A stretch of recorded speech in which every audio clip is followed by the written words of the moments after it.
I am thrilled to announce our next guest. I've admired him for literally 35 years when, as a freshman in the halls of Ivy League debate tournaments, he would kick my butt across all these debate halls. He's one of the best speakers I've ever seen. And I always knew back then he was going to be something. And of course, today he is quite something indeed. The chairman of the Senate Commerce Committee, senator in Texas, very active across the state, across the country on all the issues we care about, and in particular on wireless issues, shown heroic leadership, making sure that America stays at the forefront of wireless innovation, beats China in some of the verticals that come from that, and otherwise just being a thought leader on all things wireless. Ladies and gentlemen, please give a warm welcome to Senator Ted Cruz from the great state of Texas. Thanks so much. Appreciate it.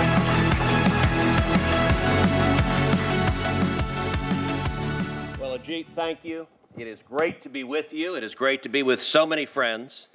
And thank you for inviting me to speak at this year's 5G Summit. I want to start by thanking and congratulating CTIA and congratulating Ajit for being the new president and CEO. Ajit is smart, he is innovative, he is a strong leader, and it was a terrific choice to go and fight and choose him to lead the fight for the entire wireless industry.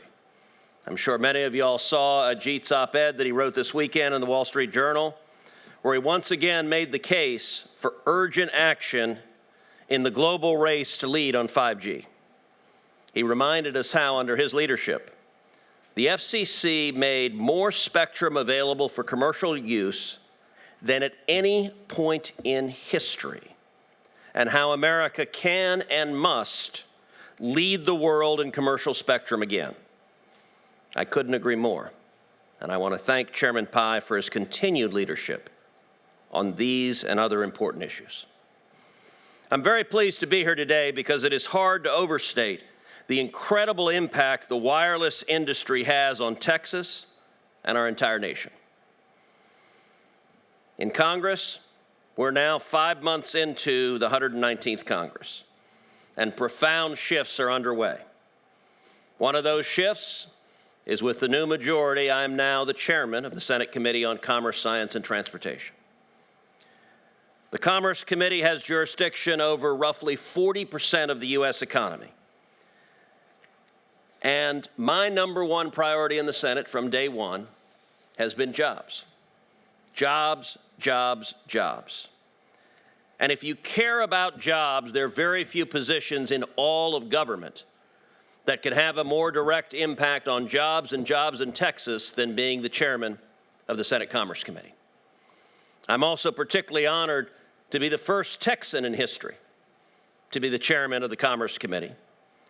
And I'm proud to say, along with my colleagues and along with President Trump and the new administration, we're working very hard to get America back on track. As I said, my number one priority is jobs. And it was with that goal in mind that I worked alongside with Leader Thune and Senator Blackburn, and the three of us introduced the Spectrum Pipeline Act last Congress. Our bill is designed to restore the FCC's general auction authority and to establish a clear, actionable pipeline of spectrum for both licensed and unlicensed use, unleashing American investment and innovation, and in the process, creating hundreds of thousands of American jobs. Since 1994, the FCC has held over 100 spectrum auctions, and I firmly believe the results speak for themselves. The United States Treasury has netted nearly $250 billion from the sale of spectrum licenses since then. That includes a record-setting $80 billion haul from 2021 that a certain former chairman might know a thing or two about. It would be one thing if the revenue to the Treasury were the only result of spectrum auctions. But of course, even more impactful than the auction proceeds have been the hundreds of billions of dollars of investment and economic activity that have followed. This is what happens when we follow the wisdom of economists like Ronald Coase and allow the free market to figure out the best and highest value use of commercial spectrum. When government gets out of the way, when we let innovators and builders build, extraordinary things can and have happened. Anyone who possessed a cell phone over the last decade witnessed this phenomenon firsthand. American exceptionalism in 4G led to the rise of the app economy, ride sharing, video streaming, social media, digital payments, and countless other technologies that took root here in America and not abroad. If we hadn't made the conscious policy decision to auction off spectrum for commercial 4G use, this would not have happened. Today, we stand at the precipice of even more profound change. Advancements in artificial intelligence, autonomous vehicles, augmented and virtual reality, remote medicine, and many more will dramatically change the way we live our daily lives. But for these technologies to succeed, we need to ensure that America's networks are able to support them.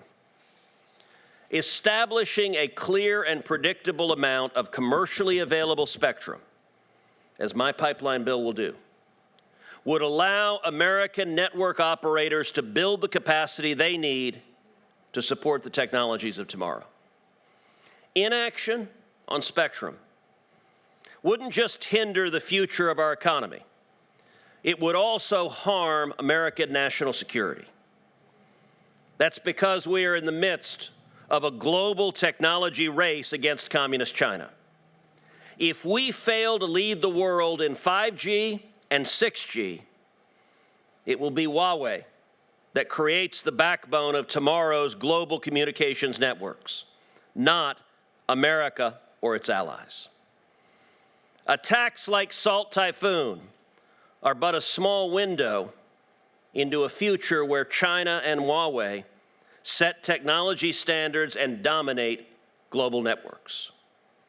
Simply put, if we do not lead on spectrum, we will lose the 21st century technology race to China, one that includes critical adjacent industries like artificial intelligence and quantum and semiconductors.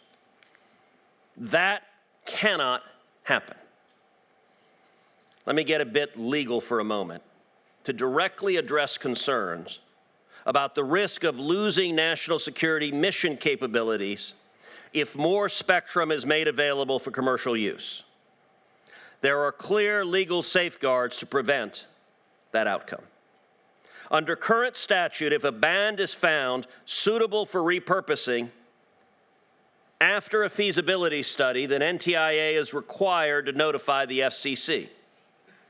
The agency currently using the band must be fully compensated, either for relocating or for upgrading systems to allow secure spectrum sharing under the Commercial Spectrum Enhancement Act.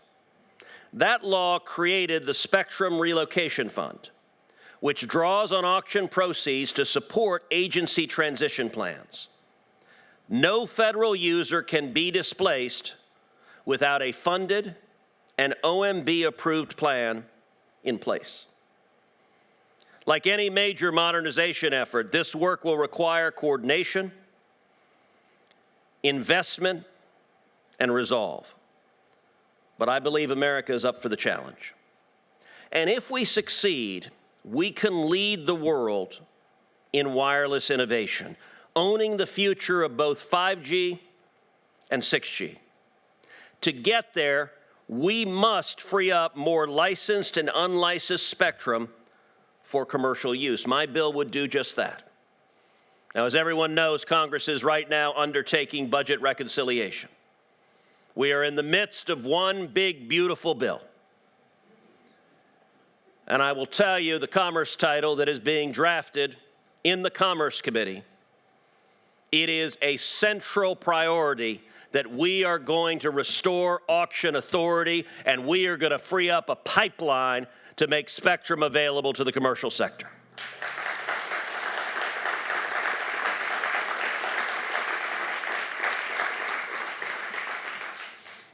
I have many faults in life, as my wife and daughters would be only so happy to tell you. But one of my faults is not a lack of clarity, nor is it a spirit of timidity. With your help, and I want to underscore that phrase, with your help, we will get this done. This battle is ongoing now. I'm in the midst of negotiations with DOD now. I'm in the midst of negotiations with the White House now. I'm in the midst of negotiations with Senate leadership and House leadership right now. Everyone in this room has a vested interest in seeing auction authority restored and seeing a robust pipeline made available for auction. For that to happen, we have to prevail in these battles right now. I give you my solemn word, I am fighting tooth and nail. But as I say that, I need every one of your help to get across the finish line.